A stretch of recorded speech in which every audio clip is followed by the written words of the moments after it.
ಎಲ್ಲರಿಗೂ ನಮಸ್ಕಾರ. ಇವತ್ತು ಇಲ್ಲಿ ನನ್ನ ಒಂದು ರೆಸ್ಪಾನ್ಸ್ ಕೇಳಕ್ ಬಂದಿದ್ದೀರಾ. ಈ ಒಂದು ವಿಚಾರದ ಬಗ್ಗೆ ಹೇಳೋಕ್ಕಿಂತ ಮುಂಚೆ ಮೊದಲು ನಾನು ನಮ್ಮ ಒಂದು ಕಮ್ಯುನಿಟಿ ಬಗ್ಗೆ ಹೇಳ್ತೀನಿ. ನಮ್ಮ ಕೊಡವ ಕಮ್ಯುನಿಟಿ ಬಗ್ಗೆ ಹೇಳಕ್ ಇಷ್ಟಪಡ್ತೀನಿ.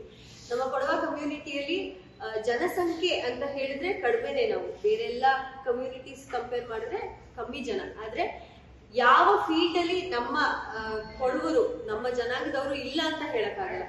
ಅದು ನೀವು ಆರ್ಮಿ ತಗೊಳ್ಳಿ, ಫೀಲ್ಡ್ ಮಾರ್ಷಲ್ KM ಕಾರ್ಯಪ್ಪ ನಮ್ಮೆಲ್ಲರ ಹೆಮ್ಮೆ, ಮೊದಲನೇ ಫೀಲ್ಡ್ ಮಾರ್ಷಲ್ ಅವರು ನಮ್ಮ ದೇಶದ.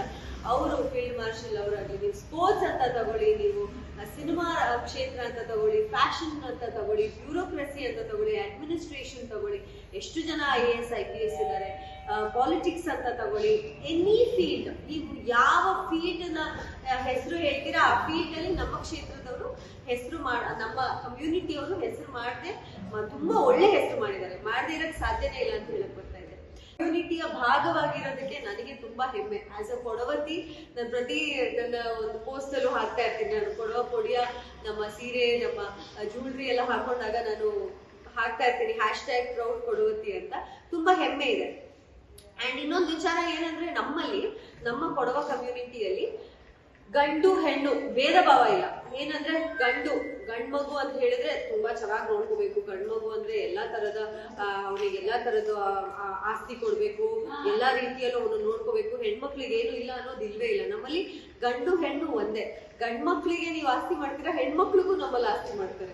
ಸೊ ಇಷ್ಟು ಒಂದು ಕಮ್ಯುನಿಟಿಯಲ್ಲಿ ಈ ತರ ಒಂದು ಈಕ್ವಿವ್ಯಾಲೆಂಟ್ ಆಗಿ ನೋಡುವಂತ ಕಮ್ಯುನಿಟಿ ತುಂಬಾ ಕಡಿಮೆ ಅಂತ ನನಗನ್ಸುತ್ತೆ. ಅದರಲ್ಲಿ ನಮ್ಮ ಕೊಡವ ಕಮ್ಯುನಿಟಿ ನಂಬರ್ 1 ಸ್ಥಾನದಲ್ಲಿ ಬರುತ್ತೆ. ಮೊದಲು ಗಂಡಿನ ಕಡೆಯವರು ಹೆಣ್ಣಿನ ಕಡೆಯವರು ಇಬ್ರು 50-50 ದುಡ್ಡು ಹಾಕ್ಬಿಟ್ಟು ಮದ್ವೆ ಆಗೋದು. ಎಲ್ಲೂ ಕೂಡ ಹೆಣ್ಣಿನ ಕಡೆಯವರು ಮದ್ವೆ ಮಾಡ್ಕೊಡ್ತಾರೆ, ಎರಡು ಕಡೆ. ಆಮೇಲೆ ಮಗು ಆಗುತ್ತೆ, ಆ ಮಗುನು ಅಷ್ಟೇ. ಎಲ್ಲ everything is equally shared. So ನಮ್ಮಲ್ಲಿ ಆ ಭೇದ ಭಾವ, ಗಂಡಂದ್ರೆ ಮೇಲೆ, ಹೆಣ್ಣಂದ್ರೆ ಕೆಳಗಡೆ ಅನ್ನೋದು ಇಲ್ವೇ ಇಲ್ಲ. ಅದಕ್ಕೆ ನೀವು ನೋಡಿದ್ರೆ ಎಲ್ಲಾ ಫೀಲ್ಡ್ ಅಲ್ಲೂ ಹೆಣ್ಮಕ್ಳು ಗಂಡ್ ಮಕ್ಳು ಅಷ್ಟೇ ಮುಂದೆ ನಮ್ಮ ಕಮ್ಯುನಿಟಿಯಲ್ಲಿ ಇದ್ದಾರೆ.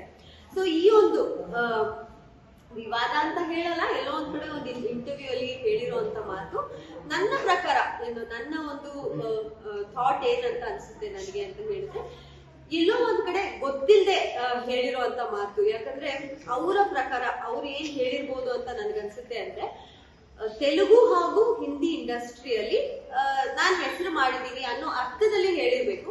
ಅದೆಲ್ಲೋ ಒಂದ್ ಕಡೆ ಫಸ್ಟ್ ಅಂತ ಬಂದ್ಬಿಟ್ಟಿದೆ. ಬಟ್ ಆಕ್ಚುಲಿ ನಾವೆಲ್ಲ ಹುಟ್ಟೇ ಇರ್ಲಿಲ್ಲ. ಅವಾಗ್ಲೇನೆ 70s ಅಲ್ಲೇನೆ ಡಾಕ್ಟರ್ ರಾಜ್ಕುಮಾರ್ ಅವ್ರ ಜೊತೆ ಶಶಿಕಲಾ ಅಂತ ನಮ್ಮ ಕೊಡವತಿಯವರು ಆಕ್ಟ್ ಮಾಡಿದ್ದಾರೆ. ಅಂಡ್ ಎಷ್ಟು ಹೆಸರು ಮಾಡಿದ್ದಾರೆ. ಅಫ್ಕೋರ್ಸ್ ನಾನು ಅದೇ ಹೇಳಕ್ ಬಂದೆ. ನಾವೆಲ್ಲ ನೋಡ್ಕೊಂಡ್ ಬೆಳೆದಿದ್ದು ಇವ್ರ ತರ ಒಬ್ರು ಸೂಪರ್ ಸ್ಟಾರ್ ಆಗ್ಬೇಕು ನಾವು ಅಂತ ನಾವು ನೋಡ್ಕೊಂಡ್ ಬೆಳೆದು ಬಂದಿರೋದು ಪ್ರೇಮ ಅವರು. ಎಂತ ಅದ್ಭುತ ನಟಿ ಅಂದ್ರೆ, ಸಿನಿಮಾ ಅವರಿಂದ ನಡೀತಿತ್ತು. ಅವರು ಸಿನಿಮಾದಲ್ಲಿ ಇದ್ದಾರೆ ಅಂತ ಹೇಳಿದ್ರೆ ಸಿನಿಮಾ ಬಿಸ್ನೆಸ್ ಆಗೋದು. ಸೊ ಪ್ರೇಮ ಅಂತ ಅದ್ಭುತ ನಟಿ. ಹಾಗೆ ಈಗ ನಮ್ಮ ಜನರೇಷನ್ ಅಂತೂ ಸಾಕಷ್ಟು ನಟಿಯರು ನಾವೆಲ್ಲ ಇದ್ದೀವಿ.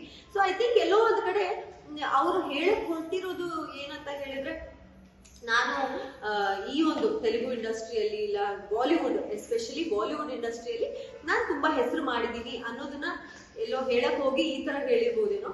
ಬಟ್ ನನಗೆ ಪರ್ಸನಲಿ ನೀವು ಕೇಳ್ಬೇಕು ಅಂತ ಹೇಳಿದ್ರೆ, ರಶ್ಮಿಕಾ ಮಂದಣ್ಣ ಮೇಲೆ ತುಂಬಾನೇ ರೆಸ್ಪೆಕ್ಟ್ ಇದೆ, ಪ್ರೌಡ್ ಫೀಲ್ ಆಗುತ್ತೆ ನನಗೆ. ಯಾಕಂದ್ರೆ ಎಲ್ಲೋ ಒಂದ್ ಕಡೆ ನ್ಯಾಷನಲಿ, ಇಂಟರ್ನ್ಯಾಷನಲಿ ನಮ್ಮ ಒಂದು ಜನಾಂಗದ ಹೆಸರು, ಈಗ ನಾವೆಲ್ಲರೂ ನಮ್ಮ ತಂದೆಯ ಹೆಸರನ್ನ ನಮ್ಮ ಹೆಸರ ಪಕ್ಕದಲ್ಲಿ ಇಟ್ಕೊಂಡು ಬರ್ತೀವಿ. ಈಗ ಹರ್ಷಿಕಾ ಪೂಣಚ್ಚ ಅಂದ್ರೆ ನನ್ನ ತಂದೆ ಹೆಸರು ಪೂಣಚ್ಚ, ರಶ್ಮಿಕಾ ಮಂದಣ್ಣ ಅಂದ್ರೆ ಅವರ ತಂದೆ ಹೆಸರು ಮಂದಣ್ಣ. ಎಲ್ಲೋ ಒಂದ್ ಕಡೆ ನಮ್ಮ ತಂದೆ ಹೆಸರನ್ನ ನಾವು ಕಂಟಿನ್ಯೂ ಮಾಡ್ತೀವಿ ನಮ್ಮ ಹೆಸರು ಜೊತೆಗೆ. ಆ ಹೆಸರಿನಿಂದ ಗೊತ್ತಾಗುತ್ತೆ ನಾವೆಲ್ಲರೂ ಕೊಡುವ ಜನಾಂಗದವರು ಅಂತ. ಎಲ್ಲೋ ಒಂದ್ ಕಡೆ ಆ ಹೆಸರನ್ನ, ರಶ್ಮಿಕಾ ಮಂದಣ್ಣ ಅಂತ ಹೇಳಿದ ತಕ್ಷಣ ಇಷ್ಟು ದೊಡ್ಡ ಹೆಸರು ಮಾಡಿ ನಮ್ಮ ಜನಾಂಗಕ್ಕೆ ಒಂದು ಒಳ್ಳೆ ಹೆಸರನ್ನ ತಂದುಕೊಟ್ಟಿದ್ದಾರೆ. ಅವ್ರಿಗೆ ಇನ್ನೂ ಒಳ್ಳೇದಾಗ್ಲಿ. ಅವರಿಗೆ ನಾನು ನನ್ನ ಕಡೆಯಿಂದ ಪಾಸಿಟಿವ್ ಆಗಿ ನಾನು ಸಪೋರ್ಟ್ ಮಾಡ್ತೀನಿ. ಯಾಕಂದ್ರೆ we are all very proud of. ತುಂಬಾ ಹೆಸರು ಮಾಡಿದ್ದಾರೆ. ಅಂಡ್ ತೆಲುಗು ಇಂಡಸ್ಟ್ರಿ ಇಲ್ಲ ಬಾಲಿವುಡ್ ಇಂಡಸ್ಟ್ರಿಯಲ್ಲೆಲ್ಲ ಒಂದು ಹೆಸರು ಮಾಡಿದ್ದಾರೆ. ಬಟ್ ಆಲ್ಸೋ ಬಾಲಿವುಡ್ ಅಲ್ಲೂ ಕೂಡ ಅವ್ರು ಫಸ್ಟ್ ಅಲ್ಲ, ಅವ್ರಿಗೆ ಗೊತ್ತಿಲ್ಲ. ಗುಲ್ಶನ್ ದೇವಯ್ಯ ಅಂತ ರಾಮ್ಲೀಲಾ ಸಿನಿಮಾದಲ್ಲೇ ಆಕ್ಟ್ ಮಾಡಿದ್ದಾರೆ ಅವರು. ಸಾಕಷ್ಟು ಸಿನಿಮಾ, ಐ ಥಿಂಕ್ ರಾಮ್ಲೀಲಾ ಈಗೀಗ ಬಂದಿದ್ದು, ಅದಕ್ಕಿಂತ ಮುಂಚೆಯಿಂದಲೂ is been very active. And ಸಾಕಷ್ಟು ಜನ ನಟರು ಇದ್ದಾರೆ ಅಲ್ಲಿ. ಸೊ ಐ ಥಿಂಕ್ ಎಲ್ಲೋ ಒಂದ್ ಕಡೆ ಗೊತ್ತಿಲ್ಲದೆ ತಪ್ಪಾಗಿರ್ಬೋದು. ಸೊ ಎಲ್ಲರೂ ಕ್ಷಮಿಸ್ಬಿಡೋಣ. ಅಂಡ್ ನಮ್ಮ ಜನಾಂಗದವರು ಆಕ್ಚುಲಿ ನಮ್ಮ ಹೆಣ್ಮಕ್ಳಿಗೆ ತುಂಬಾ ಸಪೋರ್ಟ್ ಮಾಡ್ತಾರೆ, ತುಂಬಾ ಮೇಲೆ ಎತ್ತಕ್ಕೆ ನೋಡ್ತಾರೆ. ಸೊ ಎಲ್ಲೋ ಒಂದ್ ಕಡೆ ಒಂದ್ ಚಿಕ್ಕ ಹುಡುಗಿ ಏನೋ ತಪ್ಪಾಗಿದೆ, ಐ ಥಿಂಕ್ ಕ್ಷಮಿಸ್ತಾರೆ. ಸ್ಟೇಟ್ಮೆಂಟ್ ಕೊಟ್ರಿ, ಒಬ್ಬ ನಟಿಯಾಗಿ ಜವಾಬ್ದಾರಿ ಇದೆ ನಿಮ್ಮ ಸಮಾಜದಿಂದಲೇ ಹೆಸರು ಮಾಡಿದ್ರು ಅಂತ ಹೇಳ್ಕೊಟ್ರಿ. ಬಟ್ ಒಂದು ಇಂಟರ್ವ್ಯೂ ಕೂತ್ಕೊಂಡಾಗ ಇಂಥ ಹೇಳಿಕೆ ಕೊಡೋದು ಎಷ್ಟು ಸರಿ ಅಂತ? ಸಿ ಏನಾಗುತ್ತೆ, ಅವರು ಆಲ್ಸೋ ನಾನು ಮೆನ್ಷನ್ ನೀಟಾಗಿ ನೋಡ್ದೆ. ನೀವು ನನಗೆ ಗೊತ್ತಿರ್ಲಿಲ್ಲ, ನನಗೆ ಆಕ್ಚುಲಿ ನಾನು ಏನು ಫಾಲೋ ಮಾಡಿರ್ಲಿಲ್ಲ. ನನಗೆ ಬೆಳಿಗ್ಗೆ ಕಾಲ್ಸ್ ಮೇಲೆ ಕಾಲ್ಸ್ ಬರಕ್ ಶುರು ಆಯ್ತು. ನಾನು ಮಗುನ ಫೀಡ್ ಮಾಡ್ಕೊಂಡು ಮಲಗಿರ್ತೀನಲ್ಲ, ನಂಗೆ ಗೊತ್ತಿರೋ ಬೆಳಿಗ್ಗೆ ನೋಡ್ತೀನಿ 25 ಮಿಸ್ ಕಾಲ್, ಅಯ್ಯೋ ಏನಾಯ್ತಪ್ಪ ಅಂತೆಲ್ಲ ಎದ್ಕೊಂಡು. ಆಮೇಲೆ ನಾನು ಆ ಇಂಟರ್ವ್ಯೂನ ಪೂರ್ತಿ ನೋಡ್ದೆ. ಏನೋ ಒಂದ್ ಕಡೆ ಅವ್ರು ಮೆನ್ಷನ್ ಮಾಡಿರೋದು ಏನಂದ್ರೆ ಕೂರ್ಗ್ ಕಮ್ಯುನಿಟಿ ಅಂತೇನೋ ಹೇಳಿದ್ದಾರೆ ಇಂಟರ್ವ್ಯೂ ಅಲ್ಲಿ, I am not wrong. So ಎಲ್ಲೋ ಒಂದ್ ಕಡೆ ಅವರು ಕೂರ್ಗ್ ಅಂತ ಮೆನ್ಷನ್ ಮಾಡಿದ್ದಾರೆ. ಇಟ್ಸ್ ನಾಟ್ ಕೂರ್ಗ್ ಆಸ್ ಕೊಡವತ್ತಿ ನಾನ್ ಮಾತಾಡ್ತಿರೋದು, ನಮ್ಮ ಕೊಡವ ಕಮ್ಯುನಿಟಿ ಬಗ್ಗೆ ನಾನ್ ಮಾತಾಡ್ತಿರೋದು. ಅವರು ಕೂರ್ಗ್ ಕಮ್ಯುನಿಟಿ ಅಂತ ಹೇಳಿದ್ದಾರೆ. ಅದು ಯಾವ ಒಂದು ಅರ್ಥದಲ್ಲಿ ಹೇಳಿದ್ದಾರೆ, ಕೊಡಗಿನಲ್ಲಿ ನಾನು ಮೊದಲನೇದಾಗಿ ಬಂದಿದ್ದೀನೋ. ಐ ಥಿಂಕ್ ಒಂದೊಂದ್ಸತಿ ಏನಾಗುತ್ತೆ, ಒಂದು ಇಂಟರ್ವ್ಯೂಸ್ ಅಲ್ಲೂ ಕೂಡ ಕೆಲವೊಂದು ವಿಷಯಗಳು ಮೇ ಬಿ ಅವ್ರು ಆಮೇಲೆ ಹೇಳಿರ್ಬೋದೇನೋ, ಸಾಕಷ್ಟು ಜನ ಹೆಸರು ಮಾಡಿದ್ದಾರೆ. ಬಟ್ ಈ ಒಂದು ಜನರೇಷನ್ ಈಗಿರೋ ಸಮಯದಲ್ಲಿ ನಾನು ಹೆಸರು ಮಾಡ್ತಾ ಇದ್ದೀನಿ ಅಂತ ಹೇಳಿರ್ಬೋದೇನೋ, ಅದು ಎಡಿಟ್ ಆಗಿರ್ಬೋದೇನೋ. ಸೊ ಕೆಲವೊಂದ್ ಕಡೆ ಪೂರ್ತಿ ವಿಚಾರ ನಮ್ಗೆ ಗೊತ್ತಿಲ್ಲದೆ ಇದ್ದಾಗ ಪಾಯಿಂಟ್ ಔಟ್ ಮಾಡಿ ಇದು ತಪ್ಪು ಅಂತ ಅವತ್ತ ಕೆಳಗೆ ಎಳಿಯೋದು ಬೇಡ ಅಂತ ನನಗೆ ಅನ್ಸುತ್ತೆ. She is doing good, let's support. Rashmika ಇದೇ ಮೊದ್ಲೇನಲ್ಲ, ಈ ಹಿಂದೆ ಕನ್ನಡ ವಿಚಾರ, ಕರ್ನಾಟಕ ವಿಚಾರ ಬಂದಾಗ್ಲೂ ಅದೇ ತಪ್ಪನ್ನ ಮಾಡಿದ್ರು. ಎಲ್ಲೋ ಹೊರಭಾಷೆಯ ಸ್ಟೇಟ್ ಪಕ್ಕದ ರಾಜ್ಯದಲ್ಲಿ ನಿಂತ್ಕೊಂಡು ನಾನು ಅಲ್ಲೇ ಹುಟ್ಟಿರೋದು ಅಲ್ಲೇ ಬೆಳೆದಿರೋ ಅನ್ನೋ ಸ್ಟೇಟ್ಮೆಂಟ್ ಕೂಡ ಕೊಟ್ಟಿದ್ರು. ಈಗ ಮತ್ತೆ ಇದೇ ತರ ಮಾಡೋದು ಸ್ವಲ್ಪ ನಟಿಯಾಗಿ ಅದು ಎಷ್ಟು ಸರಿ? ನೀವು ಕೂಡ ಒಬ್ರು ನಟಿ. ಇಲ್ಲ, ಖಂಡಿತ. ಸಿ ಆಸ್ ಒಂದು ನಟಿಯಾಗಿ ನನ್ನ ಪ್ರಕಾರ ಏನಂದ್ರೆ, ನಮ್ಮ ಸೀನಿಯರ್ಸ್ ಯಾರಿರ್ತಾರೆ ಸಿನಿಮಾ ಇಂಡಸ್ಟ್ರಿಯಲ್ಲಿ ಅವ್ರೆಲ್ಲರೂ ನಾವು ರೆಸ್ಪೆಕ್ಟ್ ಮಾಡ್ಬೇಕಾಗುತ್ತೆ, ಅವ್ರ ಬಗ್ಗೆ ನಾವು ಮಾಹಿತಿ ಇಟ್ಕೋಬೇಕಾಗುತ್ತೆ. ಸೊ ಆ ಮಾಹಿತಿ ಇಲ್ಲದೆ ಮಾತಾಡೋದು ತಪ್ಪು ಅಂತಾನೆ, ಕರೆಕ್ಟು. ಆದ್ರೆ ಏನೋ ಅವರು ಬೇಕು ಅಂತ ಹೇಳಿಲ್ಲ ಅನ್ಸುತ್ತೆ. ಇಲ್ಲ, ನನ್ನ ಪ್ರಕಾರ ಆ ಥಾಟ್ ಏನಿದ್ದಿರ್ಬೋದು ಅಂದ್ರೆ, ಈ ಒಂದು ಇಂಡಸ್ಟ್ರಿಯಲ್ಲಿ ಹಿಂದಿಯಲ್ಲಿ ಮತ್ತೆ ತೆಲುಗು ಅಲ್ಲಿ ನಾನು ಹೆಸರು ಮಾಡಿದೀನಿ ಅನ್ನೋ ಒಂದು ರೀತಿಯಲ್ಲಿ ಹೇಳಿರ್ಬೋದು ಅಂತ ನನಗೆ ಅನ್ಸುತ್ತೆ. ಬಿಕಾಸ್ ಅವರ ಬೇರೆ ಸ್ಟೇಟ್ಮೆಂಟ್ಸ್ ಬಗ್ಗೆ ನಾನು ಮಾತಾಡಕ್ಕಾಗಲ್ಲ, ಬಿಕಾಸ್ ಅದು ಯಾವುದೇ ರೀತಿಯಲ್ಲಿ ನನ್ನ ಕಮ್ಯುನಿಟಿ ಬಗ್ಗೆ ಆಗ್ಲಿ ನಮ್ಮ ಬಗ್ಗೆ ಆಗ್ಲಿ ಅಲ್ಲ. ಸೊ ಅದು ನಾನು ಮಾತಾಡೋದು ತಪ್ಪಾಗುತ್ತೆ. ಕಮೆಂಟ್ಸ್ ಏನು ಜನ ಮಾಡ್ತಾರೆ, ಸೋಷಿಯಲ್ ಮೀಡಿಯಾದಲ್ಲಿ ಕಮೆಂಟ್ ಮಾಡ್ತಿದ್ದಾರೆ ಅವರ ವಿಡಿಯೋ ಮತ್ತೆ ಹೇಳಿಕೆ. ಜನ ಹೇಳ್ತಿರೋದು ಅವ್ರು ನಮ್ಮವ್ರು ಅನ್ನಿಸ್ತಾನೆ ಇಲ್ಲ ನಮ್ಗೆ. ಯಾಕಂದ್ರೆ ಅವ್ರ ಹೇಳಿಕೆಗಳೆಲ್ಲವೂ ಕೂಡ ಪರಭಾಷೆ ಸಂಬಂಧಪಟ್ಟಿದ್ದು, ಅವ್ರನ್ನ ಮೆಚ್ಚುವಂತ ಹೇಳಿಕೆಗಳಿರ್ತವೆ. ನಾವು ಹೆಂಗೆ ಅವ್ರನ್ನ ನಾವು ಕನ್ನಡತಿ ಅನ್ಕೊಳ್ಳೋದು ಅಥವಾ ನಾವು ಕೊಡವತ್ತಿ ಅನ್ಕೊಳ್ಳೋದು ಹೆಂಗೆ ಅಂತ ಪ್ರಶ್ನೆ ಮಾಡ್ತಾರೆ. ಸಿ ಏನಾಗುತ್ತೆ, ಆಬ್ವಿಯಸ್ಲಿ ನಮ್ಮ ಜನರಿಗೆ, ನಮ್ಮ ಕನ್ನಡದ ಹುಡುಗಿ ಇಲ್ಲಿಂದ ಬೆಳೆದು ಹೋಗಿರೋದು, ನಮ್ಮ ತನನ ಬಿಡಬಾರ್ದು ಅನ್ನೋ ಒಂದು ಆಸೆ ಎಲ್ಲರಿಗೂ ಇರುತ್ತೆ, ಅದು ಇದ್ದೇ ಇರ್ಬೇಕು ಕೂಡ. ಎಲ್ಲೋ ಒಂದ್ ಕಡೆ ಈಗ ರೀಸೆಂಟ್ ಆಗಿ ಯಾವ್ದೋ ಒಂದು ನೋಡಿದೆ, ಅದ್ರಲ್ಲಿ ನಾಗಾರ್ಜುನ ಅವರಿಗೆ ಕನ್ನಡ ಹೇಳ್ಕೊಡ್ತಾರೆ. ಸೊ ಅದನ್ನು ಕೂಡ ತುಂಬಾ ವೈರಲ್ ಆಯ್ತು. ಅವಾಗ ಎಲ್ಲರೂ ಮತ್ತೆ ವಾಪಸ್ ಯಾರ್ಯಾರು ಬೈತಾ ಇದ್ರು ಅವ್ರನ್ನ ಮತ್ತೆ ವಾಪಸ್ ಹೇಳಿದ್ರು, ಇಲ್ಲ ಇವಾಗ ಒಪ್ಕೊಳ್ತೀವಿ ನಿಮ್ಮನ್ನ, ನೀವು ಕನ್ನಡತಿ ಅಂತ, ನೀವು ಕನ್ನಡ ಹೇಳ್ಕೊಟ್ರಲ್ಲ ನಾಗಾರ್ಜುನ ಅವ್ರಿಗೆ ಅಂತ.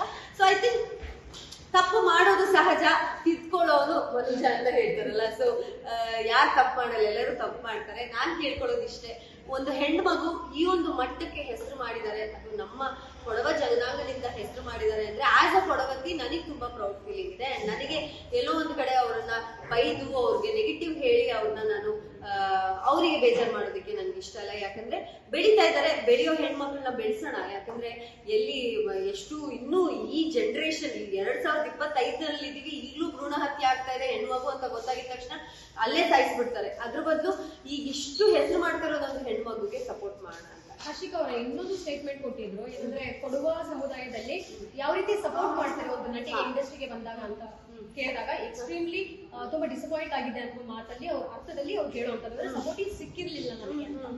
ಅದು ಅದೇ ಒಂದ್ ಕಡೆ ನಾನು ಒಪ್ಕೊಳ್ಳಲ್ಲ. ಅದು ಎಸ್, ನಾನು ನನ್ನ ಇಂಟರ್ವ್ಯೂ ಅಲ್ಲಿ ನೋಡ್ದೆ.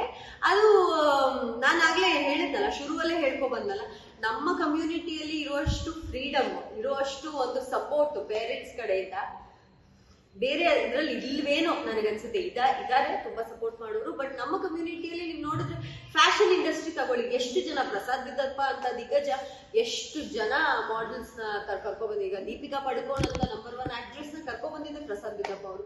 ಸೊ ಆ ತರ ನಮ್ಮಲ್ಲಿ ನೀನ್ ಹೋಗ್ಬೇಡ, ನೀನ್ ಇದ್ ಮಾಡ್ಬೇಡ, ಹೆಣ್ಮಗು ನೀನ್ ಆಚೆ ಹೋಗ್ಬೇಡ ಅಂತ ನಿಜ ಎಲ್ಲೂ ಯಾವತ್ತೂ ಹೇಳ್ದವ್ರಲ್ಲ. ನಮ್ಮ ಪೇರೆಂಟ್ಸ್ ಇಂದ ಹಿಡಿದು ನಮ್ಮ ಅಪ್ಪ ಅಮ್ಮ ಯಾವತ್ತೂ ಹೆಣ್ಮಗು ಗಂಡ್ಮಗು, ನೀನ್ ಗಂಡ್ಮಗು ಎಷ್ಟು ಧೈರ್ಯವಾಗಿದ್ರೆ ಹೆಣ್ಮಗು ಅಷ್ಟು ಧೈರ್ಯವಾಗಿರ್ಬೇಕು ಅಂತಾನೆ ಹೇಳ್ಕೊಟ್ಟಿರೋರು. ಅದೆಲ್ಲ ಒಂದ್ ಕಡೆ ಐ ಥಿಂಕ್ ಸುಮ್ನೆ ಹಾಗೆ ಹೇಳಿರ್ಬೇಕು ಅವ್ರ ಪೇರೆಂಟ್ಸ್ ಸ್ಟ್ರಿಕ್ಟ್ ಇದ್ದಿರ್ಬೋದೇನೋ ಅದಕ್ಕೆ ಹೇಳಿರ್ಬೇಕು. ಬಟ್ ಜನರಲಿ ನಮ್ಮ ಕೊಡವ ಕಮ್ಯುನಿಟಿಯಲ್ಲಿ ತುಂಬಾ ಸಪೋರ್ಟ್ ಮಾಡ್ತಾರೆ. ಮೇಡಮ್, ಇವಾಗ ನಿಮ್ಮ ಕಮ್ಯುನಿಟಿಯಲ್ಲೇ ಇರೋದ್ರಿಂದ ನಿಮ್ಮ ಕಮ್ಯುನಿಟಿಯಲ್ಲಿ ಒಂದು ಆಕ್ಟರ್ ಆಗಿರ್ಬೋದು, ಆಕ್ಟರ್ಸ್ಗಳಿಗೆ ಒಂದು ನಂಟಿರುತ್ತೆ, ನಿಮ್ಮದೇ ಒಂದು ಗ್ರೂಪ್ ಇರುತ್ತೆ, ಸಾಕಷ್ಟು ಆಕ್ಟಿವಿಟೀಸ್ಗಳು ನಡೀತಾ ಇರುತ್ತೆ.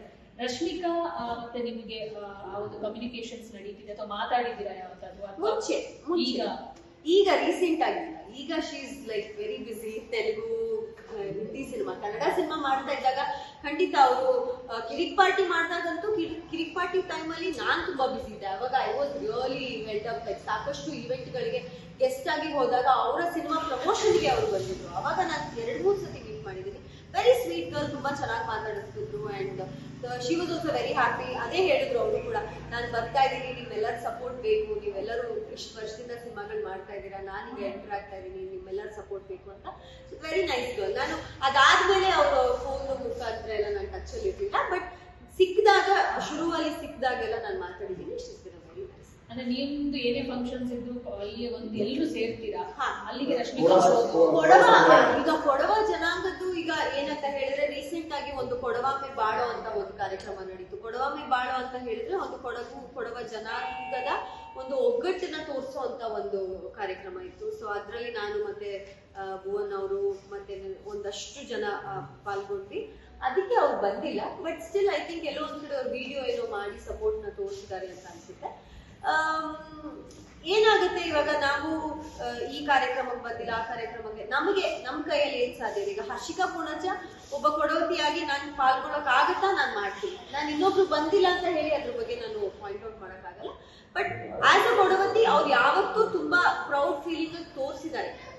ಕೊಡವ ಸೀರೆ ಉಟ್ಕೊಂಡು ಅವರು ಒಂದೆರಡು ಸತಿ ಬೈಕ್ಸ್ ಕೂಡ ಕೊಟ್ಟಿದ್ದಾರೆ. ನಾನು ಕೂಡ ಕಮೆಂಟ್ ಅಲ್ಲಿ ಹಾಕಿದ್ದೆ, ವೆರಿ ಪ್ರೌಡ್ ಆಫ್ ಯು ಕೊಡವತಿ ಅಂತ. ಸೊ ಆ ರೀತಿಯಲ್ಲೆಲ್ಲ, ಆಮೇಲೆ ಅವ್ರ ಫ್ರೆಂಡ್ಸ್ ಮದ್ವೆಗಳಿಗೆಲ್ಲ ಹೋಗಿ ಸಾರಿ ಉಟ್ಕೊಂಡು ಬರೋದು. She's been I think she's a very proud ಕೊಡವತಿ ಪರ್ಸನ್.